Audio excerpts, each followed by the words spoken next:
Hey guys, ito po ang ating first look sa may tatlong version po ng Tecno Camon 40. Yan po yung 4G version, yung Tecno Camon 40 Pro 5G. Siyempre yung pinakamahal guys at yung pinakamaganda, yung Tecno Camon 40 Premier.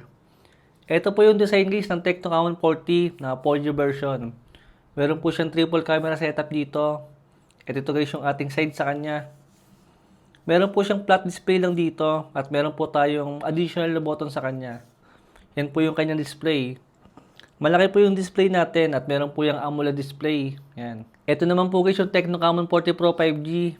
Ito po yung ating display. Meron po siyang AMOLED curved display dito. Yan. Yan lang po yung pinagkaiba ng 4G saka ng 5G. Yung kanyang processor saka yung kanyang display. Pero syempre mas maganda po yung processor na to ngayon. Itong Pro 5G na version. Ito naman guys yung Tecno Camon 40 Premier na mas maganda at pinakamaganda sa tatlong version natin. At syempre pinakamahal din.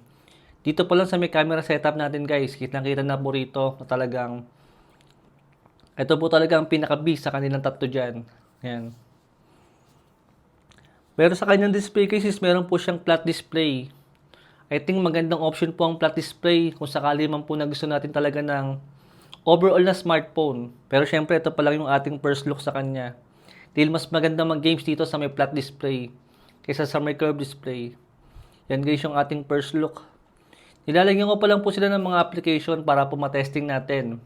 Para magawa po ng review yung tatlong smartphone po na yan. Pero sa tatlong smartphone po na to guys is meron po silang mga pinagkamuka. Unang-una po dyan guys is lahat po sila is meron ng ganitong button. Yan.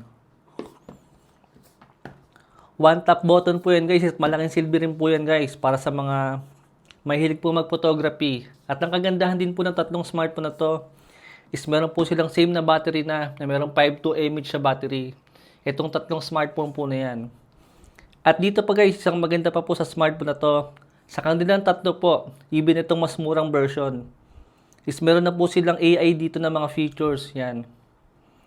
I-explain ko na lang po sa inyo sa ating full review yung mga features po na yan. Especially itong circle to search. Dahil kadalasan guys, nakikita lang po natin yung features na to sa mga high-end na mga smartphone. Pero alam niyo naman guys na napakamura lang po ng smartphone ng Tecno Camon 40. Kaya para magkaroon po siya ng ganito, talaga napakalaking bagay po niyan. Yan po yung mga ilang AI features ng Tecno Camon 4G at marami pa po siyang mga features sa kanyang camera. Magugulat kayo guys kung gaano kaganda po yung kanyang camera. Bigyan ko na po kayo ng konting sample. Isang sample lang guys. Ito po yung sample ng back camera ng Tecno Camon 40 Pro 5G. Basically guys, ang dalawang camera naman na to is meron silang same camera.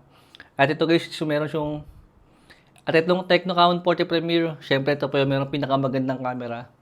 Pero guys, wag niyo pong i-underestimate itong 4G version. Dahil magugulat din po kayo kung gaano kaganda po yung camera niyan. Dahil nasubukan ko na po sila. Ito po yung isang sample natin sa may camera po ng Tecno Camon 40 Pro 5G. Yan po yung sample niya guys. Pakita ko lang po sa inyo ng mabilis para po magkaroon kayo ng idea kung gaano po kaganda yung camera po ng Tecno Camon 40 Pro 5G ngayon. Ganyan po muna guys yung mabilis na first look natin sa may tatlong version po ng Tecno Camon 40. Yung 4G version, yung Pro 5G version, at yung Premier na edition guys. Yan po silang tatlo. Abangan na lang din po natin yung mga magiging SRP po ng smartphone na yan. At sure, magugulat din po kayo sa sobrang mura po ng tatlong smartphone na yan guys. Hindi lang pa ako sure guys kung magiging magkano po yung pinaka-SRP nila. Pero isa lang po sisiguraduhin ko sa inyo. Ang presyo po ng tatlong smartphone na to, mas mura po siya compare sa may last year model. At alam nyo naman na po ang mga SRP ng mga last year model na yon, medyo mas mahal po sila. Pero itong bagong 40 Premier, mas mura na po siya compare sa mga last year model. Kaya make sure po na nakasubscribe kayo para po makita nyo yung mga full review natin sa tatlong smartphone po na yan. Thanks for watching.